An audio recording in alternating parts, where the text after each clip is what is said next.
Everyone, आज हम पढ़ने वाले हैं मिश्र धातु यानी कि एलॉयज, जो दो या दो से ज़्यादा मेटल को मिला के बनाए जाते हैं, या फिर एक मेटल और दूसरी नॉन मेटल हो सकती है, यानी कि एक धातु और दूसरी अधातु।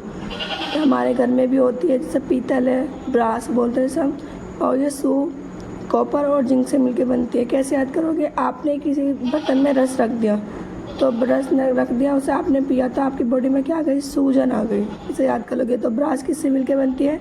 कॉपर और जिंक से। फिर दूसरा याद करोगे सोल्डर बनती है टिन और लेड से। तो कैसे याद करोगे? यानी कि ऐसे याद करोगे, SN फॉर सन याद कर लो, PP फॉर पापा, और सन और पिता जो दोनों क्या है वो सोल्डर यानी कि सोल्जर याद कर लीजिए, सिपाही हैं। फिर आता है स्टील अगर आपके घर में होती है तो आप कहते हैं कि भाई क्या फेंको, ये ख़राब चीज़ें से फेंक दो। अगर आपने स्टील देखी तो आपने कहा फेंको, तो स्टील से याद कर लीजिएगा Fe+C, Fe for iron, C for carbon.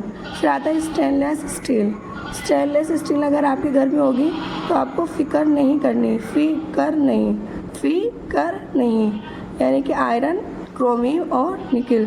फिर आता है अमलगम यानी कि मरकरी। जब मरकरी में कोई भी मेटल मिला दी जाती है तो अमलगम बना लेती है। तो कैसे याद कर लोगे? मर कर भी गले पड़ गई। कोई चीज़ मर गई लेकिन फिर भी तुम्हारे गले पड़ गई, तो आपने बोला मर कर भी गले पड़ गई। ये बहुत इंपॉर्टेंट होती है। ब्रॉन्ज, जैसे हम कांसा बोलते हैं, ये कॉपर और टिन को मिलाकर बनाई जाती है। ऐसा मतलब टिन। तो कैसे क्या सकते? ब्रॉन्ज याद कर लो, बुरा। तो आपको कोई बुरा कहेगा तो आप क्यों कहेंगे कि मैं क्यों सुनूं बुरा।